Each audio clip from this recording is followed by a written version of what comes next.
चलिए जानते हैं बिहार की 25 बड़ी खबरों को। तो आगे बढ़ने से पहले वीडियो को लाइक और चैनल को सब्सक्राइब जरूर कर दें। बिहार में राशन कार्ड के नियमों में अहम बदलाव किए गए हैं। अब पात्र परिवारों को प्रति व्यक्ति 7 किलो तक अनाज मिलेगा, जबकि पहले यह सीमा 5 किलो थी। जरूरी है कि सभी लाभार्थी KYC पूरा करें, वरना उनका नाम सूची से हटाया जा सकता है। परिवार के ऐसे सदस्य हैं जो दूसरे शहर में स्थायी रूप से बस चुके हैं या शादीशुदा बेटियां हैं, उनका नाम कार्ड से हटेगा। इससे सिर्फ वास्तविक जरूरतमंदों को ही लाभ मिल पाएगा और बाहर बसे लोग लाभ से वंचित रहेंगे। नए नियम दिसंबर 2025 के अंत तक लागू होंगे।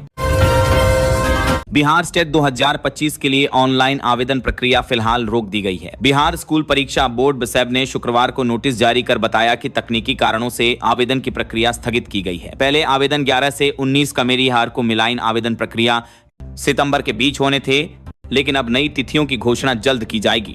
बोर्ड ने उम्मीदवारों से कहा है कि वे आधिकारिक वेबसाइट सेकेंडरी biharboardonline.com और biharboardonline.com पर लगातार नजर रखें। परीक्षा 4 से 25 अक्टूबर के बीच कराई जाएगी और kulagarkabonline.com परिणाम 1 नवंबर को जारी होगा। यानी फिलहाल अभ्यर्थियों को कुछ दिन इंतजार करना होगा, लेकिन परीक्षा का शेड्यूल तय है और समय पर आयोजित की जाएगी।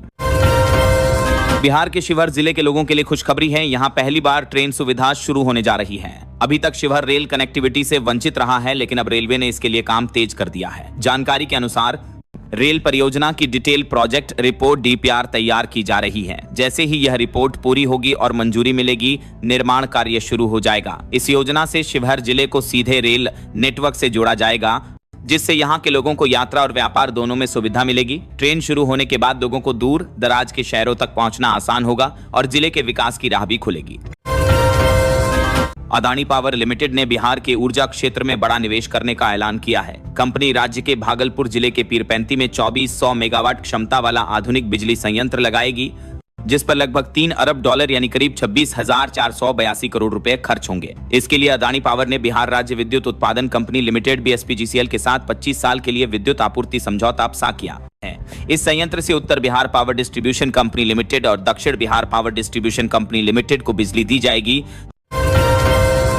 बिहार लोक सेवा आयोग BPSC की 71वीं संयुक्त प्रतियोगी प्रारंभिक परीक्षा कल पूरे राज्य में शांतिपूर्ण ढंग से संपन्न हुई। यह परीक्षा प्रशासनिक सेवाओं में भर्ती की दिशा में पहला और अहम कदम मानी जाती है। इस बार बड़ी संख्या में उम्मीदवारों ने आवेदन किया था। इनमें से अधिकांश ने एडमिट कार्ड भी डाउनलोड किया, जिससे यह साफ था कि वे परीक्षा में शामिल होना चाहते हैं। हालांकि वास्तविक उपस्थिति थोड़ी कम रही। आधिकारिक आंकड़ों के अनुसार लगभग 1/3 पंजीकृत उम्मीदवार परीक्षा देने नहीं पहुंचे। इसके बावजूद परीक्षा केंद्रों पर व्यवस्था पूरी तरह से नियंत्रित और निष्पक्ष रही। परीक्षा संपन्न होने के बाद अब उम्मीदवार परिणाम और अगले चरण की प्रतीक्षा करेंगे।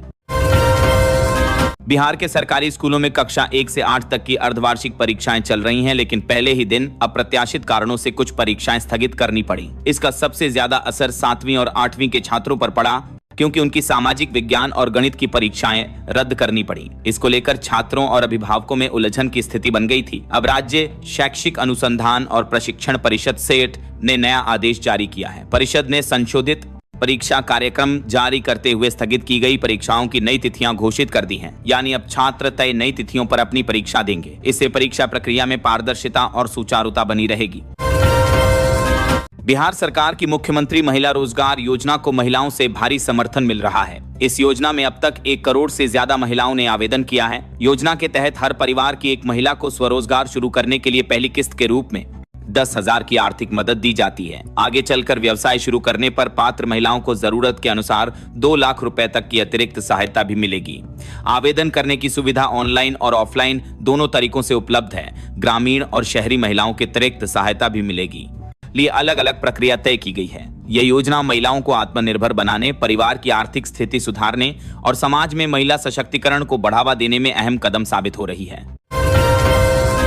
मौसम विभाग ने चेतावनी दी है कि बिहार में 13 से 16 सितंबर तक लगातार भारी बारिश और वज्रपात की संभावना बनी हुई है। इस दौरान दोपहर और शाम के समय तेज बारिश के साथ कई इलाकों में बिजली गिरने की घटनाएं हो सकती हैं। मौसम में इस बदलाव से निचले क्षेत्रों और शहरों में जलभराव की स्थिति बन सकती है। वहीं नदियों और नालों का जलस्तर भी बढ़ने का अनुमान है, जिससे बाढ़ का खतरा बढ़ सकता है। राज्य के पर्वतीय और निचले इलाकों में विशेष सतर्कता बरतने के निर्देश दिए गए हैं। लोगों से अपील की गई है कि वे खुले स्थानों पर अनावश्यक न जाएं, पेड़ों, बिजली के खंभों और नालों से दूर रहें और सुरक्षित स्थानों पर शरण लें। प्रशासन ने आपदा प्रबंधन को अलर्ट मोड पर रखा है और सभी संबंधित विभागों को तैयार रहने को कहा गया है ताकि किसी भी आपात स्थिति में त्वरित मदद पहुंचाई जा सके।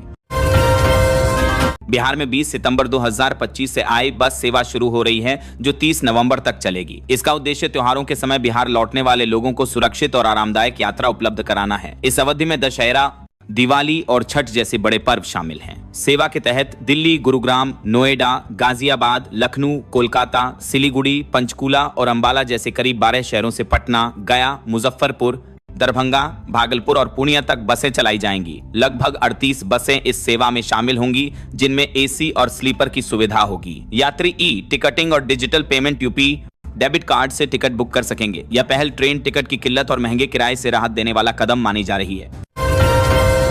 बिहार सरकार ने पपीता की खेती को बढ़ावा देने के लिए नई योजना शुरू की है। इस योजना के तहत किसानों को प्रति हेक्टेयर 45,000 रुपए का अनुदान मिलेगा। योजना एकीकृत बागवानी विकास मिशन मिध्य के तहत लागू की जा रही है जिसकी कुल लागत करीब 1.5 करोड़ रुपए है। इसमें केंद्र और राज्य सरकार 40% योगदान करेंगी और राज्य सरकार का 20% अतिरिक्त टॉप अप शामिल होगा।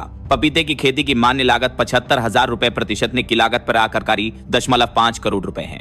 हेक्टेयर तय की गई है। किसानों को अनुदान की पहली किस्त 27,000 रुपए और दूसरी किस्त 18,000 रुपए दी जाएगी। इस योजना का लाभ पटना, गया, भागलपुर, समस्तीपुर, नवादा, मधुबनी और सहरसा सहित राज्य के 22 जिलों के किसानों को मिलेगा।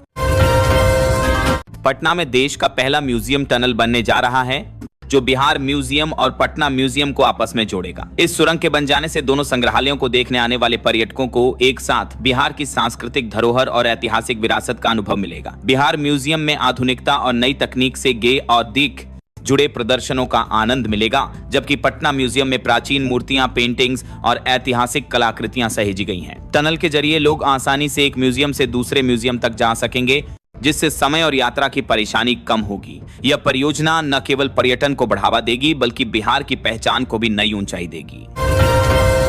भारत सरकार मोबाइल नंबर से जुड़े फ्रॉड रोकने के लिए नया MNV mobile number verification platform शुरू करने जा रही है। इस प्लेटफॉर्म का मकसद है कि कोई भी व्यक्ति एक ही पहचान पत्र पर कितने मोबाइल नंबर इस्तेमाल कर रहा है यह आसानी से पता चल सके। इससे फर्जी सिम कार्ड और धोखाधड़ी के मामलों पर रोक लगेगी।